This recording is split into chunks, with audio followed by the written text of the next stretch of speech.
never thought I'd be the kind of woman to risk everything just to feel seen again. My name is Carmen, and for over 20 years, I've poured my heart into a marriage that once felt like a fairy tale, only to watch it crumble into cold, suffocating silence. Standing in my kitchen, gripping the counter until my knuckles turn white, I've felt the weight of invisibility crush me, until one night, a dangerous invitation from my husband, Daniel, promised to shatter the monotony. A mysterious club, a red dress that hugged every forgotten curve, and a room cloaked in shadows pulled me into a moment of raw, reckless desperation. But what I did there, under the gaze of strangers, might have broken more than just the silence between us. What did I unleash that night? And can I ever claw my way back from the edge? Picture this.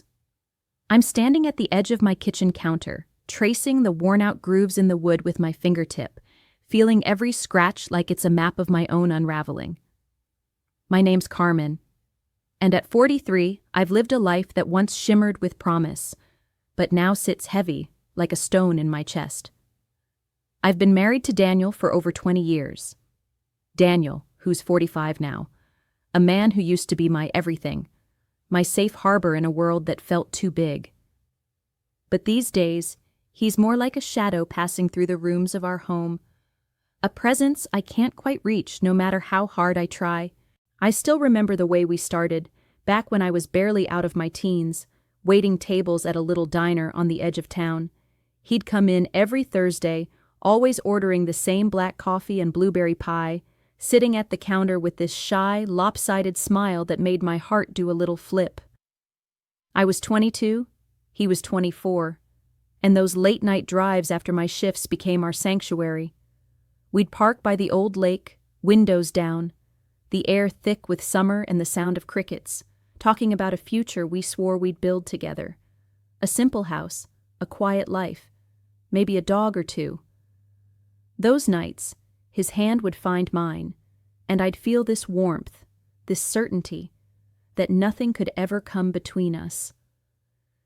We'd steal moments under the stars, lost in each other, in ways that made the world fade away, our connection a fire that burned bright and unspoken. But fires dim, don't they? Over the years, that warmth cooled into something I barely recognize. The silences between us stretched out, growing from quiet pauses into chasms I don't know how to cross. I used to fill our home with chatter, stories about my day, little dreams I'd spin up just to see him smile.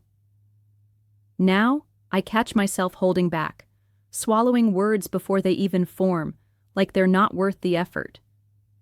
And Daniel, he's changed too. Where his eyes once sought mine with this tender, searching look, now they slide away, carrying something heavy, something that feels almost like resentment. I don't know when it started, but I feel it every time he walks past me without a word, every time I'm left staring at the back of his head as he disappears into his office. There are these small things, these tiny cuts that bleed more than they should. I used to make his favorite pot roast on Sundays, spending hours getting the seasoning just right, waiting for that little nod of appreciation he'd give. But somewhere along the way, he stopped noticing, stopped saying anything at all, so I stopped cooking it.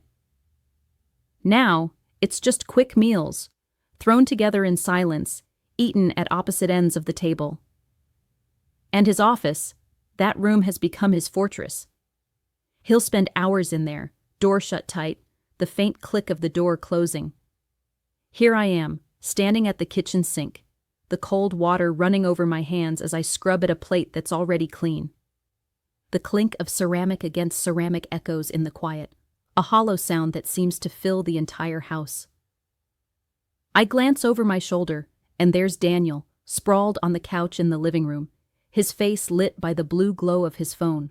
He's scrolling, always scrolling, like there's something out there more interesting than the life we've built, or what's left of it. Not a word passes between us, just this heavy, suffocating silence that's become our new normal. My hands tremble as I set the plate down, a mix of frustration and this aching need for something, anything, to shatter this monotony. I want to scream, to throw something just to hear it break. But instead, I grip the edge of the counter, my knuckles whitening, and swallow it all down. Then, out of nowhere, his voice slices through the stillness, sharp and unfamiliar, like it belongs to someone I don't know. Let's go out tonight. Somewhere different. I freeze, the dish towel in my hands forgotten as I turn to face him.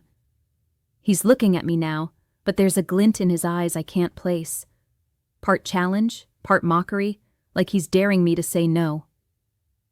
My heart stumbles, caught off guard by this sudden shift. I wipe my hands slowly, buying time, searching his face for a hint of what he's thinking. "Where?" I ask, my voice quieter than I mean it to be. He shrugs, casual, almost dismissive. "A private club. Heard about it from someone at work. Thought we could check it out." There's no warmth in his tone, no invitation, just this strange edge that makes my stomach twist. I hesitate, feeling a knot tighten inside me. But there's this desperate part of me that clings to the idea of us doing anything together. Maybe this is a chance, a spark, a sign he still cares enough to try. So I nod, forcing a small smile. "Okay, let's do it." Upstairs, I stand in front of the closet, my fingers brushing over hangers until they land on a deep red dress I haven't worn in years. I pull it out, holding it up to the light, remembering the last time I slipped it on. How it made me feel bold, alive, like I could command a room. I slide it over my skin now, the fabric clinging in a way that feels both foreign and daring, hugging every curve with a kind of intimacy I've forgotten. I catch my reflection in the mirror, the way the color sets off my dark hair, the way it makes me look like someone I used to be. When I step out of the bedroom, Daniel's waiting by the door, and for a fleeting second, his eyes flicker over me. I hold my breath, waiting for a word, a compliment, anything. But he just turns away, his silence cutting deeper than any words could. I follow him out the door, the click of my heels on the pavement echoing in the night air as we head to this mysterious club. My mind is a storm of questions, but I keep them locked inside, clinging to the faint hope that tonight might change something between us. When we arrive, the place isn't what I expected. It's tucked away in a nondescript building. No sign, no neon lights, just a heavy black door with a discreet brass handle. Daniel knocks twice, and it opens, revealing a dimly lit corridor that seems to swallow the sound of the outside world. My pulse quickens as we step inside, the air thick with an unfamiliar energy. We're led down a narrow hallway by a man who doesn't speak, his face hidden in shadow, until we reach a room that stops me cold. The space is like something out of a dream or a nightmare. The walls are painted a deep, endless black, absorbing every trace of warmth from the flickering light of antique lamps perched on ornate stands. It's as if the darkness is a living thing, pressing in on me, making my skin prickle with unease. Heavy velvet curtains, the color of midnight, drape over what I assume are windows, blocking out any hint of the world beyond. They hang so still, so imposing, that I feel trapped, like I've stepped into a cage with no exit. The air carries a faint scent of cigar smoke, bitter and sharp, mingled with the musky undertone of expensive cologne. It's a smell that speaks of power, of secrets, and it clings to the back of my throat as I try to steady my breathing. I'm still taking it all in when I notice them. 5 men emerging from the edges of the room as if they've been waiting in the shadows all along. They're older, in their 50s or 60s, each dressed in tailored suits that fit like armor. Their faces are lined, not just with age, but with a kind of confidence that borders on predatory, their eyes glinting with something I can't name, but feel in my bones. They don't introduce themselves, don't offer names or pleasantries. They're just presences, forces that fill the room with an unspoken weight. My stomach twists as I stand there, feeling exposed in my red dress, like a target under their gaze. One of them steps forward, his silver hair catching the lamplight, his jaw sharp enough to cut glass. He gestures to a wooden chair in the center of the room, its presence stark against the opulent darkness. His eyes lock on Daniel, and his voice is low, commanding, as he says, he has to watch, until the end. My breath catches in my throat, a sharp, involuntary gasp. I flinch, turning to Daniel, my heart pounding so hard I'm sure everyone can hear it. I expect him to say something, to protest, to grab my hand and pull me out of this suffocating place. But he doesn't. He just sits in the chair, his face a mask I can't read, though I catch a flicker in his eyes. Uncertainty, maybe even fear. It's gone as quickly as it came, leaving me grasping at nothing. Another man speaks, his voice deep and gravelly, a scar running jagged across his cheek like a warning. He looks straight at me, his gaze pinning me in place. If you're capable of this, do it, but he needs to see. My mind races, a chaotic whirl of confusion and dread. But beneath it, there's something else. A strange pull, a mix of defiance and desperation. I want to be seen, to make Daniel feel something, anything, after years of being invisible to him. My hands tremble at my sides, but I don't move, not yet, caught in the tension of the moment. The men approach me slowly, their movements deliberate, almost ceremonial. One of them, with eyes like cold steel, reaches out, his fingers cool against my flushed cheek. The touch sends a shiver down my spine, not of desire, but of something raw and unnameable. Another steps closer, his breath warm on my neck as he whispered words I couldn't quite make out. The room falls silent now, a suffocating stillness that presses against my ears after the chaos of what just unfolded. The men who were here moments ago, with their cold eyes and heavy presence, seem to dissolve into the shadows, as if they were never real, just ghosts of a moment I can't erase. I'm trembling, my hands fumbling to adjust the red dress that clings to me like a second skin, every inch of fabric feeling like a betrayal of its own. My skin prickles, a mix of shame and adrenaline coursing through me, making my breath shallow and uneven. I can still feel the weight of their gazes, the unspoken tension that filled the air, but now it's just me and Daniel, alone in this black-walled prison of a room. I take a step toward him, my heels clicking against the wooden floor, each sound echoing like a hammer in the quiet. My legs feel unsteady, heavy with the burden of what I've done, but I force myself forward. He's still in that chair, the one they placed him in like some kind of throne for a broken king. His hands grip the armrests so tightly that his knuckles are pale, almost ghostly against the dark wood. I stop just in front of him, close enough to see the lines etched into his face, deeper now, as if the last hour carved them there. I search his expression for something, anger, pain, disgust, anything to tell me what he's feeling.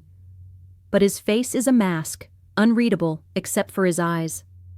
They burn with something I can't name, a fire that both terrifies and draws me in, like staring into an abyss that might swallow me whole. I open my mouth to speak, but my voice barely makes it out, a whisper so raw it feels like it's been torn from somewhere deep inside.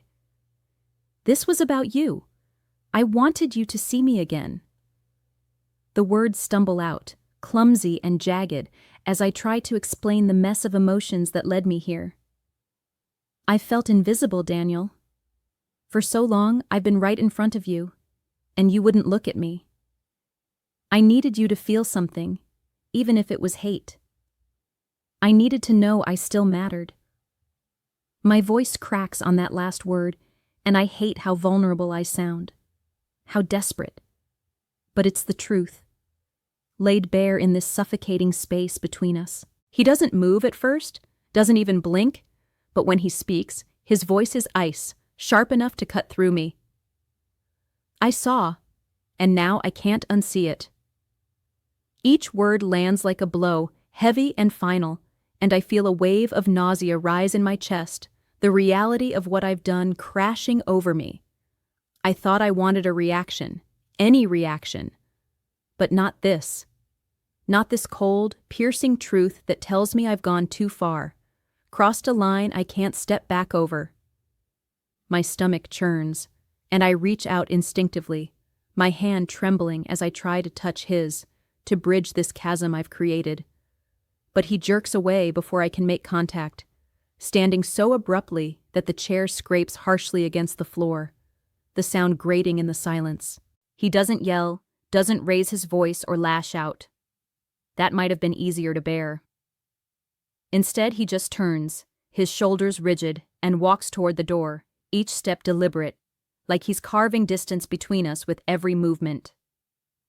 I'm left standing there, frozen, the weight of his silence heavier than any scream could ever be. It presses down on me, suffocating, until I feel like I can't breathe. The room is empty now, truly empty. The men long gone. Their presence nothing but a lingering shadow in my mind. All that's left are the echoes of what happened, reverberating off the black walls, trapping me in a loop of regret and despair. I force myself to move, to follow him, though every part of me wants to collapse right there on the cold floor. My heels click again as I hurry after him, out of that oppressive room and into the night air. The sudden chill bites at my skin. The days after that night at the club drag on like a slow, suffocating fog. I'm trapped in our house, a place that once held laughter and warmth, but now feels like a tomb, cold and hollow, echoing with the ghosts of what we used to be. Every creak of the floorboards, every tick of the clock, seems amplified in the silence, a constant reminder of the void between Daniel and me. He's avoiding me completely, as if my presence is a wound he can't bear to look at. He's taken to sleeping in the guest room, the door firmly shut, a barrier I can't cross. I wake up to an empty house most mornings, the faint scent of his coffee lingering in the kitchen, proof he was there, but left before I could even catch a glimpse of him. He's gone to work before the sun even rises, leaving me with nothing but the weight of my own thoughts. My mind is a relentless loop, haunted by flashes of that night. I see the dark room, the flickering lamps casting eerie shadows, the weight of those strangers' gazes on me. I hear Daniel's voice, those words cutting through me like a blade. I can't unsee it. They play over and over, a broken record in my head, each repetition sinking deeper into my chest, twisting the knife of regret. I close my eyes, and I'm back there, feeling the heat of the moment, the desperate need to be seen that drove me to such a reckless edge, a moment of raw exposure that I thought might jolt him back to me. But instead, it shattered everything. I can still feel the fabric of that red dress against my skin, a symbol of a choice I can't take back, a choice that now feels like a stain I can't wash out. I've tried to reach out to him, to bridge this icy chasm between us. I've left notes on the kitchen counter, scribbled pleas for him to talk to me, to let me explain, to let me apologize. I've knocked on the guest room door late at night, my voice trembling as I whisper his name, hoping for even a grunt of acknowledgement. But there's nothing. Just silence, thick and unyielding, a wall of ice that grows colder with each passing day. I stand there sometimes, my hand pressed against the door, feeling the wood under my palm, imagining I can sense him on the other side, but knowing he's miles away even if he's just a few feet from me. The rejection stings, sharper each time, until I'm not sure if I'm more hurt by his absence or by my own actions that pushed him there. Exactly 1 week after that night, I come home from a walk, my mind still churning with guilt and desperation. The air outside was crisp, biting at my cheeks, but it did little to clear the storm inside me. I push open the front door, expecting the usual emptiness, the quiet that's become my constant companion. But instead, I stop short. Daniel is there, sitting in the living room on the couch, his posture rigid, his face a mask of something I can't read. My heart leaps into my throat, a mix of hope and dread, as I take a tentative step forward. On the coffee table in front of him is a stack of papers, neat and deliberate, like they've been waiting for me. He looks up, his eyes meeting mine for the first time in days, but there's no warmth there, no flicker of the man I've loved for over 2 decades. His gaze is empty, hollowed out, and it chills me to the bone. "You wanted truth.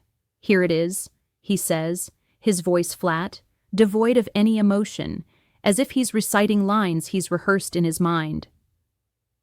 He slides the papers toward me across the table, the sound of them scraping against the wood unnervingly loud in the stillness.